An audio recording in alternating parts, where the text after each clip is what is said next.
Para mim tem sido uma satisfação estar com os irmãos desde ontem, um privilégio muito grande para mim e para minha família. Especialmente queremos agradecer aqui a vida do irmão Valdir, da irmã Zuleika, que nos hospedou, tem nos hospedado e temos sido muito bem tratados ali, extremamente bem tratados. Diferente de ontem, quando falávamos sobre a família que nos recebeu e que nos deu banana com queijo e muita água. Então, diferentemente, fomos muito bem tratados. É certo que voltaremos, irmã Zuleika. Ok, eu quero compartilhar com os irmãos um texto da Palavra de Deus que está registrado no Evangelho de João, capítulo 6, leremos dos versos 16 a 21. Evangelho de João, capítulo 6, versos 16 a 21.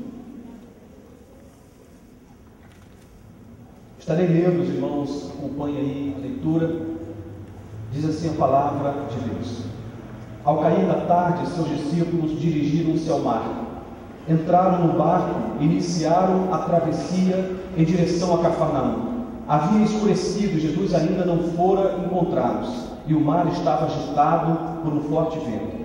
Depois de remarem cerca de 25 ou 30 estádios, viram Jesus que andava sobre o mar e aproximava-se do barco, e ficaram com muito medo. Mas ele lhes disse: sou eu, não temais. Então receberam prontamente no barco, e este logo chegou ao seu destino.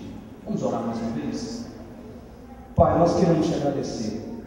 Para nós é um privilégio sem tamanho, sem medida, poder estar na tua casa e podermos ter a liberdade de abrirmos a tua palavra, de erguermos as nossas vozes ao Senhor e em oração, poder compartilhar nossa privacidade, nossos desejos, nossos sonhos. Muito obrigado pela liberdade que temos em nosso país. Te adoramos por isto e pedimos agora, Pai, que nesta mesma liberdade que o Senhor nos concede, possamos, ó Deus, ouvir o Senhor. Fale conosco, Espírito Santo de Deus tenha liberdade de falar ao nosso coração. É o que nós te pedimos em nome de Jesus. Amém e amém. Queridos, esse texto é um texto simples, mas para mim é um texto extremamente intrigante para aquilo que o Senhor nos propõe na caminhada cristã. Nós devemos conhecer o Senhor, isto é verdade, mas a Bíblia nos recomenda também em prosseguir em conhecer o Senhor. Porque Deus é uma fonte inesgotável. Não há um ser humano que consiga capturar toda a essência de Deus, por mais que ele busque ao Senhor durante toda a sua vida. Ainda assim, Deus será sempre uma fonte inesgotável de vida, de graça, de sabedoria. E esse texto nos fala de um processo de tratamento de Cristo para com os discípulos, tendo como meta maturidade, tendo como meta crescimento espiritual. Na verdade, esses 3 anos que Cristo passou com seus discípulos foram anos de treinamentos intensos, que proporcionou o nascimento de uma igreja forte e com um foco correto. E esse texto, então, ele narra algumas questões. Eu quero trazer algumas aplicações desta passagem bíblica ao nosso coração. O tema dessa noite é travessia, condição para o crescimento. Vou repetir: travessia, condição para o crescimento. Todos nós estamos em trânsito, estamos indo de algum lugar para outro lugar. O tempo todo a vida nos propõe uma caminhada. Não há possibilidade de falar de vida e falar de uma vida inerte. A vida, ela é por si só movimento em direção a algum lugar. Ontem à noite falávamos sobre a busca. Nós falávamos que dependendo da busca que nós temos na vida, vai nos levar a lugares de dor e sofrimento, ou de alegria e satisfação. E esse texto fala de um momento em que os discípulos estiveram sozinhos e as coisas se complicam, até que Jesus aparece e a quietude é trazida de volta para a presença daqueles discípulos. E algumas lições preciosas aparecem aqui, lembrando que a meta dessa mensagem é nos falar do novo de Deus, das possibilidades desta caminhada em Cristo, da experiência tremenda que é viver em Cristo e experimentá-lo dia após dia. Nesse texto, então, lições preciosas. Eu quero trazer algumas coisas para os irmãos. A Bíblia diz aqui que ao anoitecer, os seus discípulos desceram para o mar. Uma das questões interessantes desse texto é o tempo das coisas. Nós nunca sabemos quando as coisas irão acontecer e quando Deus vai nos surpreender. Foi exatamente ao anoitecer, ou seja, ao final de uma tarde, início de uma noite, que os discípulos, eles descem em direção a Cafarnaum, entram numa embarcação e começam um trajeto, uma travessia. E esse tempo das coisas é precioso, porque o tempo de Deus não é o nosso. Para começo de conversa, o nosso tempo é cronos, o tempo que se conta. O tempo de Deus é tempo eterno, é kairos, um tempo perfeito e eterno. E no tempo de Deus aprove ao Senhor que os discípulos deveriam estar naquela condição, para testar a fé e inclusive testar o foco do coração. daqueles homens. E a palavra prossegue e diz que eles entram no barco e eles começam uma travessia. Uma coisa interessante é que, como pescadores, aquilo não era uma novidade, concorda comigo? Pescadores navegam.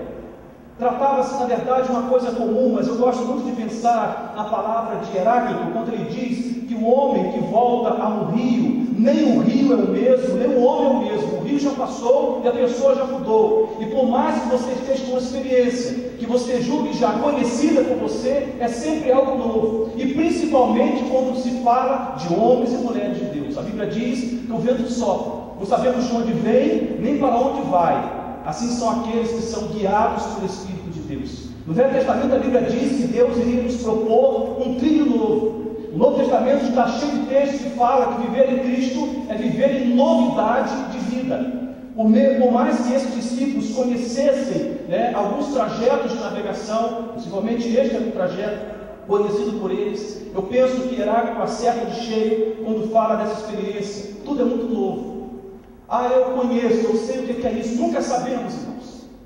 O tempo de Deus, o tempo das coisas de Deus, é sempre um tempo que nos surpreende. Por mais que a gente tenha ou conhecido uma situação, eu diria que é um conhecimento aparente. É um conhecimento aparente. Temos um a priori, sabemos aonde isso vai dar, mas nós não sabemos, porque a visão que temos é limitada. A visão de Deus, ela é eterna. O texto prossegue e diz então que eles vão na direção de Cafarnaum. Já estava escuro e Jesus ainda não tinha ido até onde eles estavam. Então falamos aqui do perigo da ausência de Deus. O texto fala então que eles estavam sozinhos na embarcação. Era mais um trajeto, diante de tantos outros já percorridos. O detalhe é que nesse momento eles estão debaixo de um forte perigo, o perigo da ausência de Deus. Jesus ainda não havia estado com eles. Eles estavam sozinhos no barco, na embarcação. Depois Jesus se desloca para lá. Eu sei que muitos se aventuram em fazer muitas travessias na vida, mas se esquece que qualquer travessia na vida sem Deus é perigosa e pode ser até letal. Eu posso poder falar de várias travessias: a travessia profissional, a travessia conjugal, a travessia de mudanças de perspectivas na vida, por exemplo, a fé. Qualquer travessia sem Deus, ela é perigosa. E eles estavam aqui debaixo de um perigo por causa da ausência de Deus. E o texto prossegue e diz que o vento soprava forte e as águas estavam agitadas. O texto fala então das adversidades que quase sempre desequilibram. São poucas as pessoas que conseguem permanecerem equilibradas quando as adversidades vêm. Normalmente as adversidades desequilibram, tiram o nosso chão. E é por isso que a Bíblia diz que o justo viverá da fé. E se ele recua, a alma de Deus não tem prazer nessa pessoa. Nós não nos movemos por aquilo que enxergamos, mas com fé e ousadia em Deus. E esse texto fala então de adversidades. E esse caso especial, essa adversidade, promove desequilíbrio no coração daqueles discípulos. À medida em que Jesus se aproxima e eles têm uma experiência de medo, de assombro, estavam tão apavorados com a possibilidade da morte, de um naufrágio, que eles então são tomados por um pavor muito grande. O texto diz, depois de terem remado cerca de 5 ou 6 quilômetros aproximadamente, e aí nós falamos da experiência, irmãos, que para mim ela é trágica, a experiência da luta de um homem sem intervenção de Deus. Não importa o quanto você reme, não importa se você remou 5 ou 6 quilômetros, como era o caso desses discípulos, mas é sempre uma experiência trágica remar sem Deus. A luta do homem com as próprias forças, ela é perigosa. A Bíblia diz que maldito é o homem que confia no homem. E normalmente usamos esse texto de forma equivocada, dizendo maldito o Ilquias que confia no carvalho, por exemplo. Não é isto. Maldito o Ilquias quando esse homem, Ilquias, confiar em si mesmo. Maldito é o homem que confia em si mesmo, mas bendito ou bem-aventurado é o homem que põe no Senhor a sua confiança, por ele espera. É interessante nós percebemos isso porque eles estavam lutando contra uma situação de adversidade. E muitos de nós passamos por muitas situações de adversidades. E acreditamos, irmãos, que se lutarmos um pouco mais, se nos esforçarmos um pouco mais, se fizermos mais força e tivermos mais paciência, algo vai acontecer. Não basta remar, é preciso ter Deus no barco. Não basta fazer força e lutar sozinho. porque essa luta do homem com a própria força, ela é uma luta que tende ao fracasso, ela é trágica, uma experiência perigosa. Mas o texto ainda prossegue, diz aqui, que eles viram Jesus aproximando-se do mar, andaram sobre o mar e ficaram aterrorizados. O conhecido, irmãos, desconhecido. Eu quero falar um pouco sobre isso. Eu quero falar sobre esse Deus que é o conhecido desconhecido. O que é isso? Nós temos um a priori que já sabemos tudo de Deus. Eu acho interessante, não é um pecado isso, as pessoas que se dizem doutoras em divindade. Eu imagino que elas devem saber tudo e mais um pouco sobre Deus. Mas aqueles que acham que conhecem a Deus, Deus é sempre um conhecido desconhecido. Em que palavras eu estou tentando trazer para os irmãos? É sempre um Deus que eu conheço, mas que vai me surpreender sempre. E vai mostrar algo dele que eu ainda não sabia. E que vai me surpreender todos os dias. Porque Deus é uma fonte inesgotável. E o texto então fala de um temor que tomou conta do coração daqueles homens. Porque eles estavam diante de um desconhecido.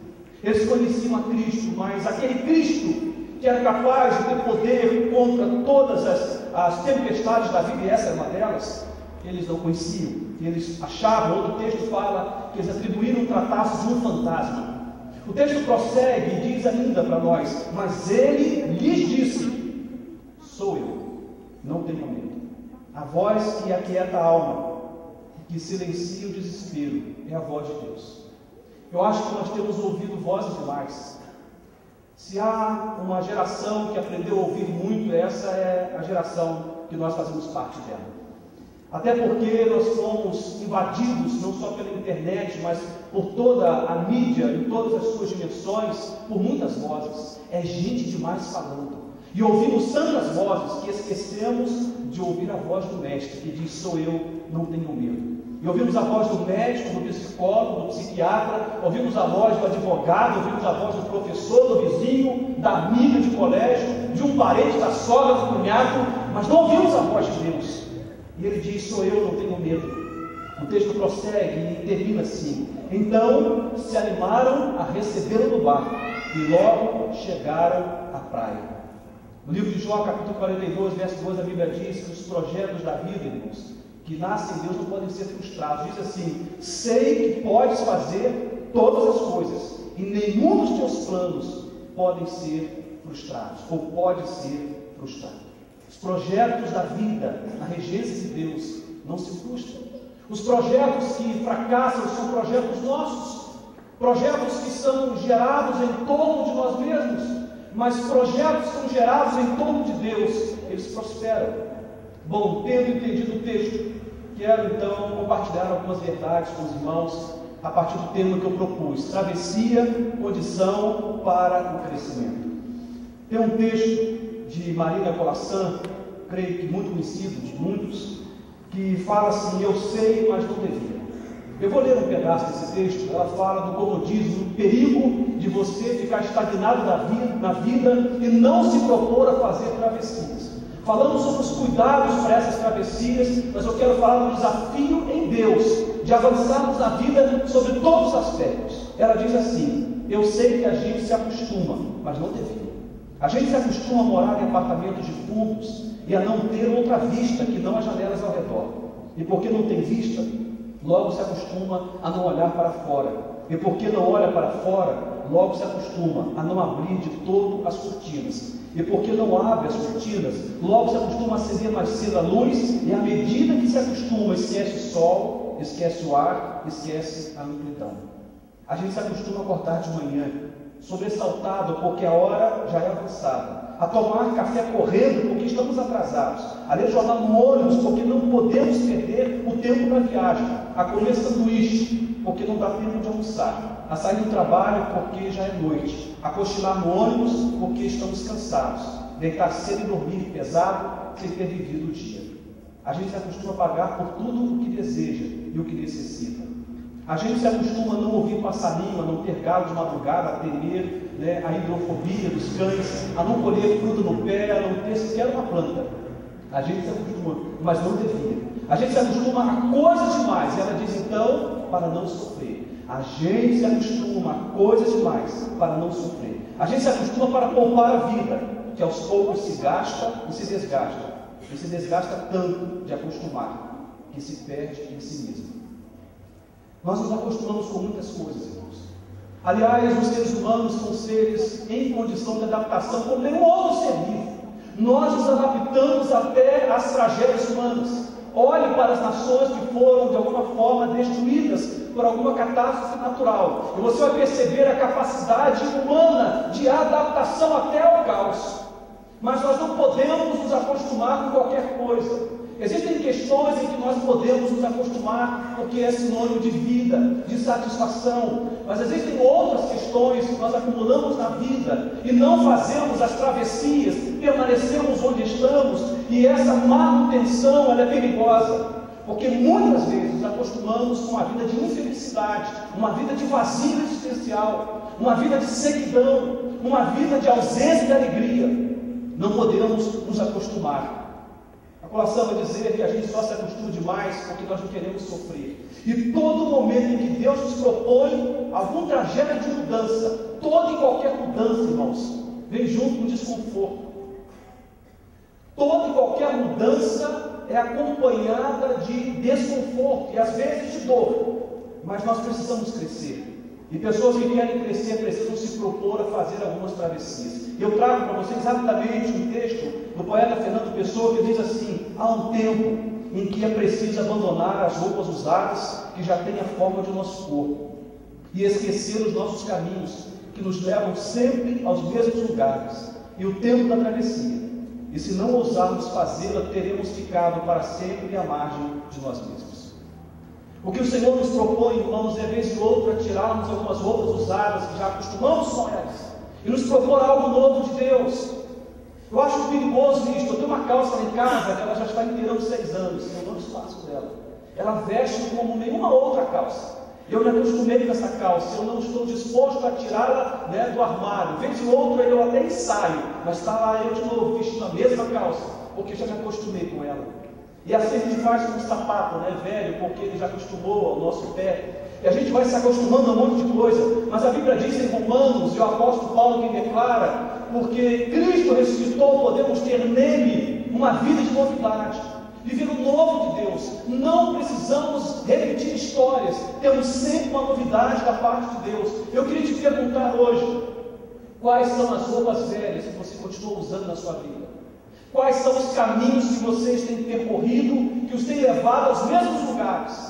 Os discípulos estavam acostumados, irmãos, a fazerem trajetos, saindo de uma margem, indo para outra, e Deus disse naquele momento: vou quebrar esse protocolo, vou fazer vocês vestirem roupas novas, e é a roupa da dependência, a roupa da fé, não mais da autoconfiança, porque são pescadores e são navegadores, em condição de navegação, profissionais. Vocês irão vestir roupas novas hoje, vão percorrer caminhos novos, caminhos de dependência, de obediência, caminho de fé.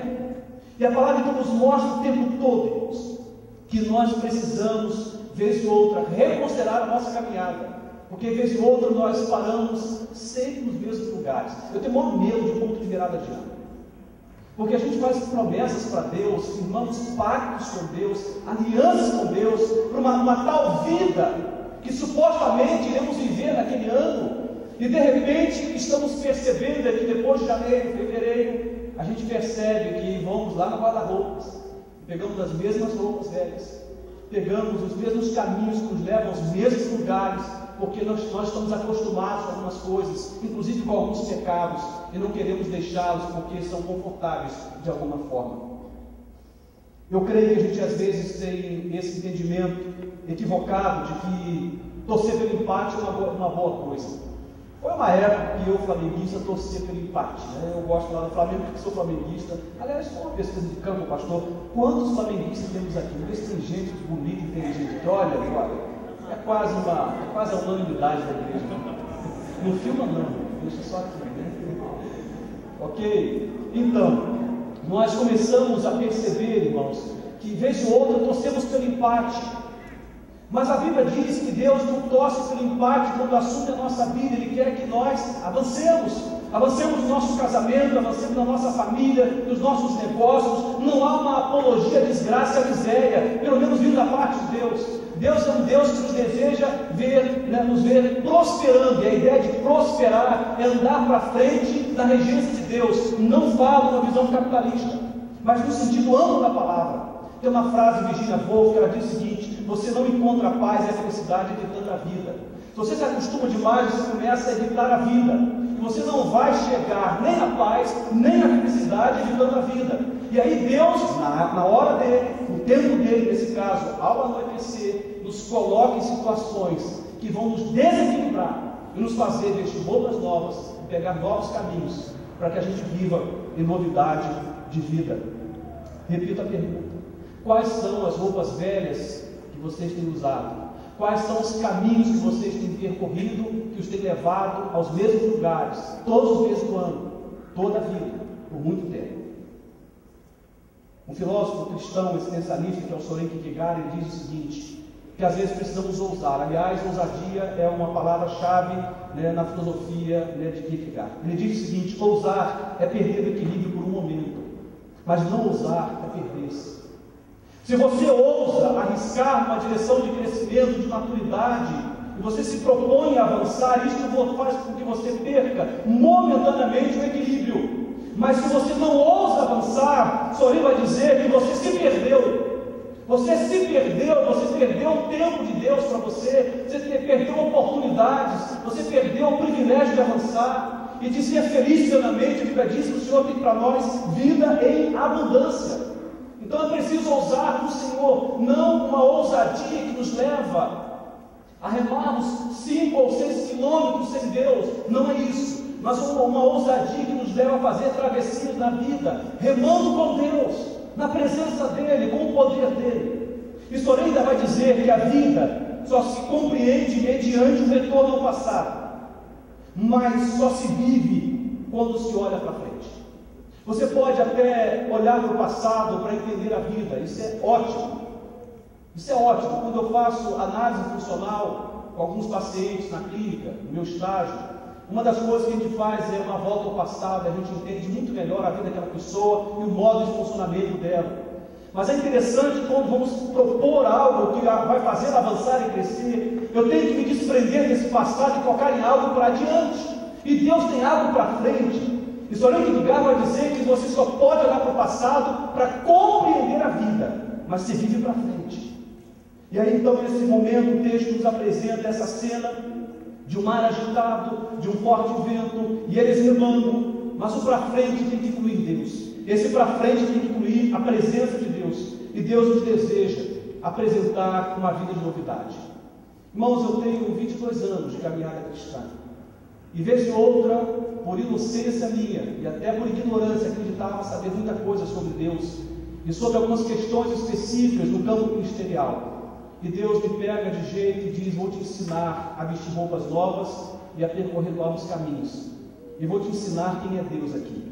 E Ele me mostra coisas que eu nunca tinha percebido. Ele abre o entendimento e Ele me surpreende. Deus é isto, um Deus tão poderoso que sempre há de nos surpreender. E a gente vai olhando para a nossa vida, e às vezes uma vida perigosa, porque é uma vida que repete histórias. Uma palavra que eu aprecio é a palavra metamorfose, mudança da forma e da estrutura. Evangelho é metamorfose, não somente no ato da minha conversão, mas toda a minha vida em Cristo é metamorfose, é mudança, porque eu vou crescendo de glória em glória, eu vou crescendo de glória em glória na presença de Deus, e quanto mais tempo eu passo com Deus, mais eu tenho para aprender com Ele, e mais há algo para ser experimentado. E tem um psicólogo social que é o Antônio Ciampa, no livro, em um dos seus livros, que ele fala sobre identidade como metamorfose. Ele usa uma palavra perigosa, de ser aplicada, que é a palavra mesmice. Ele diz que mesmice é quando você faz a sobreposição de identidade, ou seja, uma espécie de suicídio simbólico. Eu repito a mesma história. Você tem uma situação mal resolvida na sua vida hoje, daqui 10 anos alguém te pergunta: como vai, fulano? E quando você ousa dar notícia, é a mesma notícia. Eu tive uma ovelha, posso falar aqui, ele vai jogar no YouTube, não vou falar o nome dela. E eu perguntava para ela assim: irmã fulana, como você está? Ih, pastor, É uma ruizeira só. Né? Eu falei, fulano, é uma ruizeira só. E aí eu falei, vou orar para minha irmã, né? Tinha acabado de chegar na igreja, deixa eu orar, para abençoar essa irmã. Visitei, orei, ministrei sobre a vida dela. Passou uma semana, vou visitar a irmã fulano de novo. Cheguei, irmã, como é que você está? Ih, pastor, piorou. Agora o bico papagaio virou o bico periquito, né? De pardal. Estou cheio de bico, um monte de bicho aqui. Estou muito ruim. E mais uma semana depois eu falei, a oração está fraca. Eu falei, vou orar mais. Eu orei com ela, fizemos propósito com Deus. Eu sei dizer que depois de um bom tempo perguntando como essa irmã estava, ela continuava dizendo, pastor, é uma ruizeira. Ih, pastor, é uma ruizeira. E era uma ruizeira mesmo, irmãos. E os anos se passaram, há pouco tempo estive com ela. Eu falei, e aí, irmã, como é que está agora? Ih, pastor, estou esperando Jesus, né? É uma ruizeira só. Como dizem alguns mais antigos, é uma dificuldade. Né? É uma grande dificuldade. O que ela está dizendo?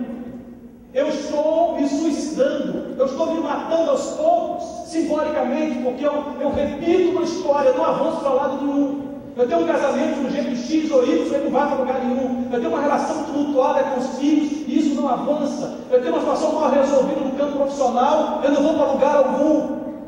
E aí ele diz, se você caminha na mesmice, você está caminhando na direção do suicídio simbólico. Ou seja, isso não vai dar em lugar nenhum, porque a vida abundante, irmãos, ela não é uma repetição de histórias. São histórias novas, porque o Senhor é um Deus que nos propõe viver em novidade de vida.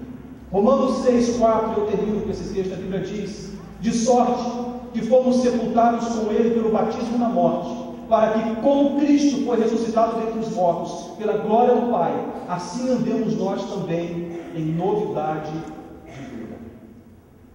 Eu acho que para muitos de nós, inclusive nesta noite, é hora de fazermos a nossa travessia. Não remarmos sozinhos, é claro, mas com a presença de Deus. Não nos propomos a algo novo sem Deus, mas a algo novo com Deus. E Deus deseja, irmãos, para todos nós, pegando emprestadas palavras do Fernando Pessoa, que peguemos caminhos novos que nos levam a lugares novos, que vistamos roupas novas que, por mais desconfortáveis que sejam, nos propõem uma vida diferente. Eu imagino que nós não podemos olhar para a vida como uma história que se repete, porque a vida ela é ímpar. Eu não sei se alguém imagina ter mais de uma vida, né? Por mais que o seu marido chama de gatinha, você não tem 7 vidas, lamento te informar, né? E por mais que ela te chame de gatinho, você não tem 7 vidas, só tem uma. E a oportunidade de Deus para vivermos, ela é ímpar. Não podemos viver de qualquer maneira. Não podemos gastar os nossos dias de qualquer maneira. Eu queria que você agora se curvasse diante de Deus. Nós vamos, enquanto o instrumental estará tocando, isso nos ajuda à reflexão. Aliás, creio que o povo da música sabe melhor do que isso. A música nos leva a lugares que palavras não levam. E que essas músicas nos levem à reflexão agora. E que nós possamos nos propor ao coração refletir sobre as nossas travessias. E se temos feito alguma, que façamos com o Senhor no barco. E quando fazemos essas travessias com o Senhor no barco, o Senhor nos apresenta algo novo. Deus está te convidando a ousar nesta noite. Ousar a quebrar com uma lógica que te persegue há muito tempo. Ousar a mudar de vida. Pastor, como que é isso? Isso é possível? Ah, irmãos, se eu não acreditasse na metamorfose divina, ou seja, na possibilidade de mudança, eu não estaria nesse ponto pregando. Eu sou filho de um homem alcoólatra, que era alcoólatra, de uma família de alcoólatras. E hoje, depois de muitos anos, eu ganhei meu pai para Cristo, veio minha mãe, meus irmãos, e hoje meu pai é um pastor. É um homem temente a Deus, que sabe que é valorizar uma esposa, meus irmãos todos na igreja, meus tios, quase todos eles servindo a Deus, com exceção de um deles, porque um dia eu acreditei que eu podia quebrar uma lógica de uma família amaldiçoada pelo álcool, pelo poder de Deus, pela oração, pela palavra. E Deus começou a nos tirar da mesmice, e começou a nos apresentar mesmidade, ou seja, mudança, metamorfose, transformação. Se eu não acreditasse que Deus pode nos mudar, eu não estaria nesse púlpito te propondo essa palavra. E nesta noite, eu queria que você pensasse sobre a sua vida. Vou fazer a pergunta pela 3ª vez: quais são as roupas velhas que vocês têm vestido? Por mais que vocês tenham acostumado a elas, Deus tem roupas novas para vocês. Quais são os caminhos que vocês têm percorrido, que os têm levado aos mesmos lugares? Deus tem caminhos novos. Ah, pastor, mas a gente se acostuma. Mas eu pego emprestado as palavras de Maria e digo: você não deveria se acostumar. Não se acostume, porque só se acostuma quem tem medo de sofrer e pagar um preço para ser melhor. E Deus tem algo melhor para você. Eu falo ao seu coração, membro desta igreja, ao seu coração visitante: Deus tem algo melhor para você. O que orar nessa noite? Depois eu quero fazer 2 desafios aqui nessa noite. Feche seus olhos, vamos falar com Deus. Pai, nós estamos aqui na Tua presença, Senhor.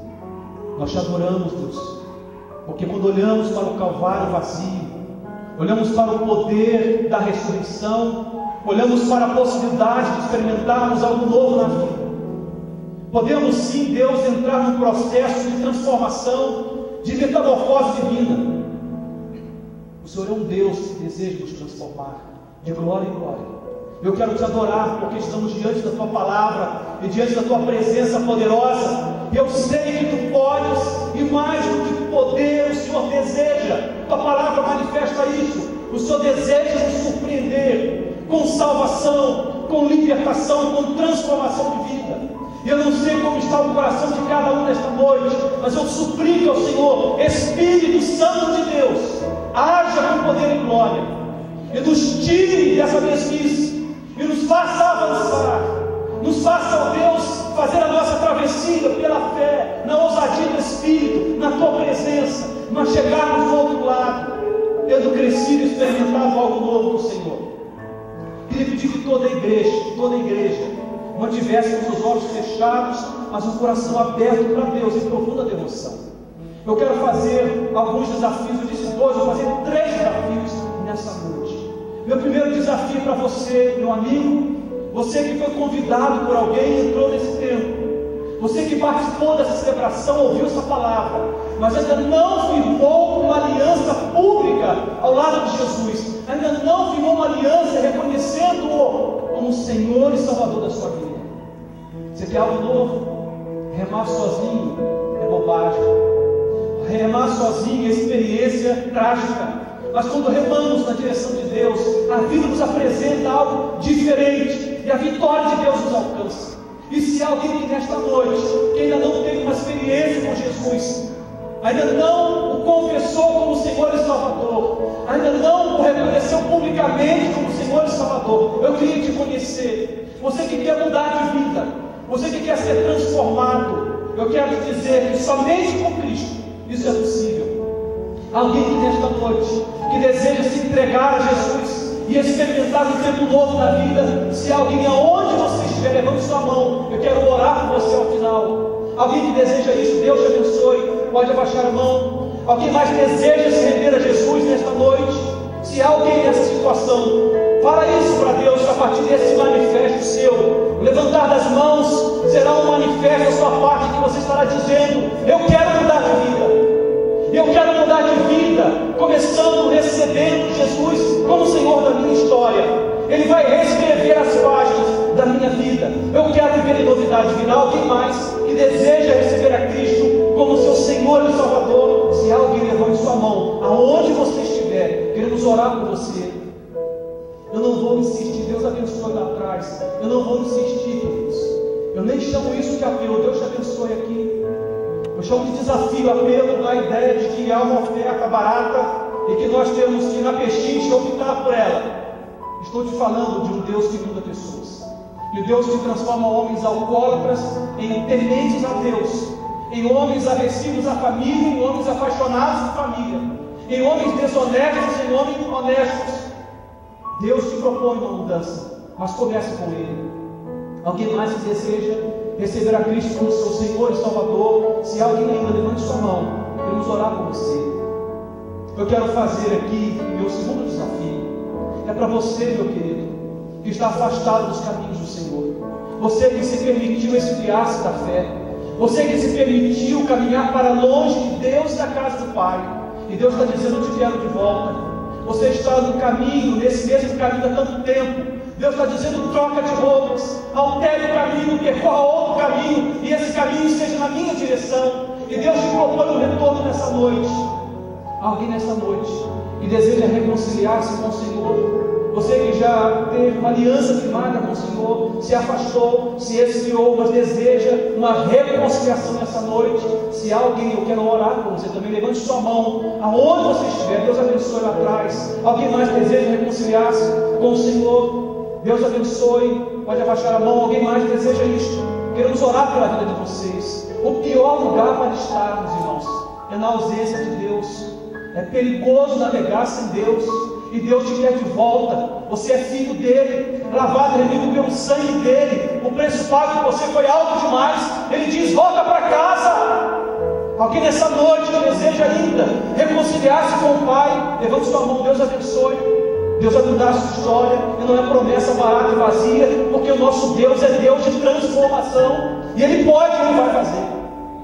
Como, quando, se é com Ele, mas Ele vai fazer. Alguém mais que deseja reconciliar-se? Eu quero terminar fazendo um terceiro desafio, que é para você que está passando por uma travessia perigosa, você que está passando por uma travessia dolorosa, pesada e difícil. Você tem remado, mas a sensação é que a vida não avança. E você tem uma aliança com Deus, você ama a Deus, você caminha com Deus, você persegue a santidade, mas por alguma razão você não tem percebido a vida avançar. Você quer gritar para o socorro hoje: Senhor, peleja comigo. Reme comigo, me ajuda, Deus. Eu preciso fazer essa travessia. Eu preciso chegar do outro lado em paz, como esses discípulos chegaram. Eu clamo pelo teu socorro. E se alguém nessa situação quer te conhecer também, você que ama a Deus, está passando por uma travessia difícil na vida, uma passagem difícil na vida, e deseja contar com o socorro divino, queremos orar por você. Levante sua mão se estiver, para que eu possa reconhecê-los. Eu quero fazer um convite a todos vocês agora, se puderem. Queria desafiar a sair do seu lugar. Vamos fazer uma oração juntos aqui. Vamos clamar a Deus. Os 3 desafios que nós fizemos: aqueles que foram desafiados a receber a Cristo como seu Senhor e Salvador, aqueles que foram desafiados ao retorno ao Evangelho, a uma reconciliação ao Pai e à casa do Pai, e aqueles que estão passando por travessias difíceis e que desejam ser tocados pela mão de Deus, para que essa travessia seja segura e abençoada. Sai do seu lugar, levante, vem aqui, nós vamos orar em nome de Jesus, vamos clamar a Deus pela vida de vocês. Eu creio que Deus tem algo conosco nessa noite. Eu dizia isso ontem, queridos. Deus nunca reúne o povo dele no lugar para nada. Todas as vezes que Deus nos ajunta em algum lugar, Ele nos ajunta para nos abençoar, para nos tocar, sabe, para nos transformar. Eu creio em mudança de vida por causa da presença do Deus que muda. Pastor, a minha travessia está pesada. Sabe o que o Senhor disse para você? Se é o seu caso, não temas, porque eu estou contigo. Não te assombres, porque eu sou o teu Deus. Eu te fortaleço, te ajudo com a minha destra fiel. E eis que envergonhados e confundidos serão todos que se levantarem contra vós. Vamos ficar de pé. Nós vamos orar agora por essas pessoas e pedir a Deus que o Senhor as abençoe. Depois a igreja identifique aqueles que estão reconciliando, aqueles que estão recebendo a Cristo hoje. Vamos orar, irmãos, e vamos clamar a Deus, porque um barco sem Deus é naufrágio, e Deus está nos convidando. Vamos clamar juntos, vamos orar. Feche seus olhos, vamos falar com Deus. Pai Santo, nós queremos te bendizer nesta noite, Deus, porque o Senhor nos propõe na tua palavra a vestir roupas novas, roupas de vitória, de santidade, de obediência, de submissão. Te adoramos porque o Senhor nos propôs e temos aceito esse teu desafio. O Senhor nos propôs caminhar em caminhos novos, caminhos de dependência do Senhor. E eu creio, Deus, que essa travessia da vida torna-se uma travessia segura e abençoada quando o Senhor está conosco nessa embarcação. Eu quero pedir para aqueles, Deus, que te receberam hoje, que receberam a Cristo como Senhor e Salvador. Pai, sele-as com o Espírito Santo da promessa. Escreva os seus nomes no livro da vida. Comece uma história diferente na vida delas. Reescreva as suas vidas. Uma história escrita pelo sangue do Cordeiro. Uma história abençoada. Eu clamo ao Senhor para aqueles que estão se reconciliando, estavam afastados, frios, desanimados. O Senhor os tem despertado nesta noite. Eu te adoro porque eles disseram: sim, Deus, meu lugar é ao teu lado. Pai, então derrame sobre eles as tuas mais ricas e poderosas bênçãos e os faça vitoriosos e triunfantes nesse retorno, Pai. Eu te clamo por aqueles, Senhor, que estão passando por travessias difíceis na vida. O vento está soprando muito forte, as águas se agitam, a beira do mar está tão longe, o porto seguro mais distante ainda. E eles estão cansados, sobrecarregados, e alguns estão desanimados, tristes e angustiados. Nós clamamos pelo poder da Tua presença nesta hora. Espírito Santo de Deus, levanta os meus irmãos, nos ajude a fazer essa travessia, aquieta o mar, aquieta o vento, dê ordens ao vento e ao mar, aquieta a tempestade e os faça chegar do outro lado seguros, Deus. Eu te peço isto em nome e por amor de Jesus. Amém.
Para hoje e sempre.